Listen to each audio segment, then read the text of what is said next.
Hello and welcome to The Word, bringing you the good news of Jesus Christ every day from the order of preachers around the world.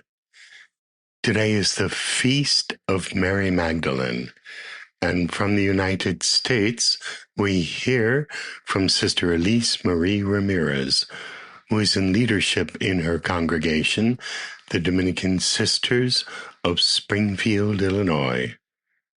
Her preaching today is entitled, In the Still Dark, as the Eternal Dawn Begins to Break. A reading from the Gospel according to John. Early on the first day of the week, while it was still dark, Mary Magdalene came to the tomb and saw that the stone had been removed from the tomb.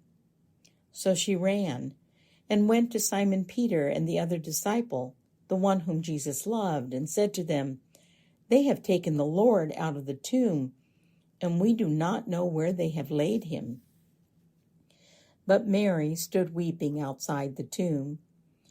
As she wept, she bent over to look into the tomb, and she saw two angels in white sitting where the body of Jesus had been lying, one at the head and the other at the feet.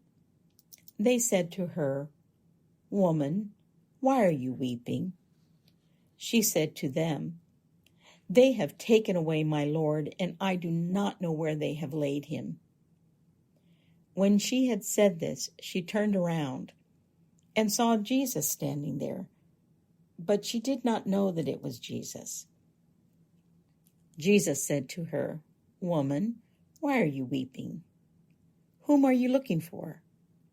Supposing him to be the gardener, she said to him, "Sir, if you have carried him away, tell me where you have laid him, and I will take him away." Jesus said to her, "Mary." She turned and said to him in Hebrew, "Rabboni," which means teacher.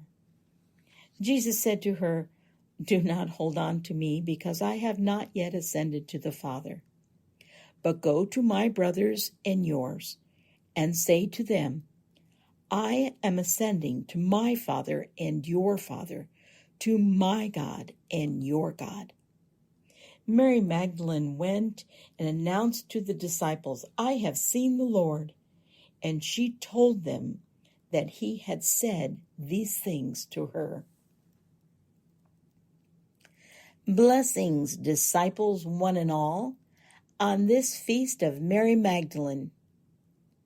She who is given the title Apostle to the Apostles beckons us to stand with her now, not in first century Palestine, but in 2026, while it is still dark.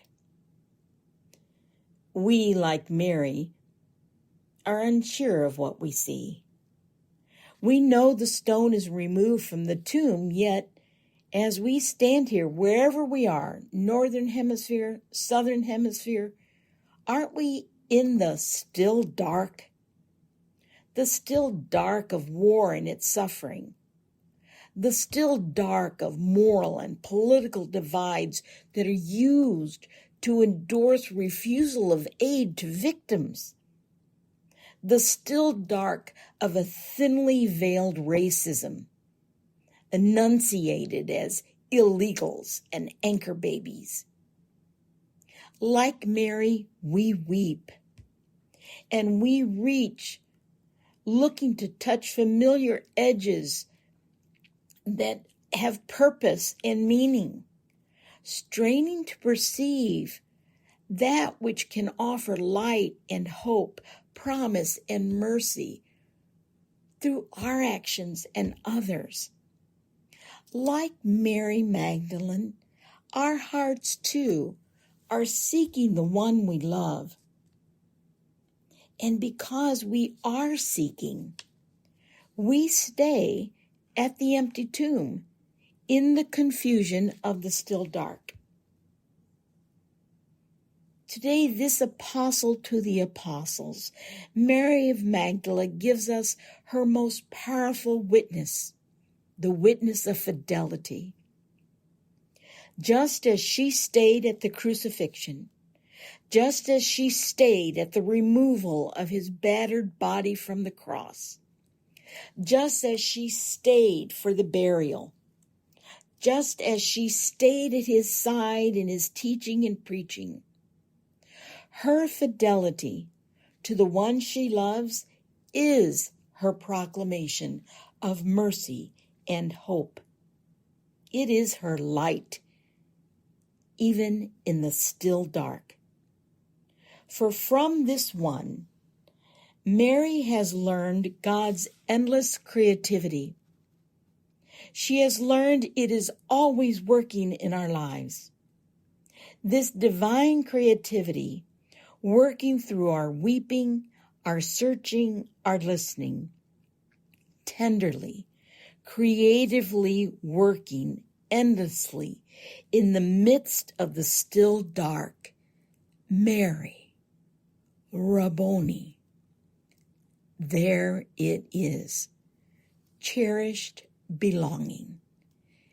Genuine relationship. This, my friends, is our good news. We are sent to announce to the world, to our family, our neighbors, strangers, and friends, God's mercy weaves us together in belonging as siblings, one and all. Go and tell them, my Father and your Father, my God and your God. We are loved into being, created by love to be love and to be life. Today, let us be the ones, even while in the still dark, to proclaim we belong to one another. This is our hope. This is the promise of the risen one among us. Let us be the bursting forth of the eternal dawn today.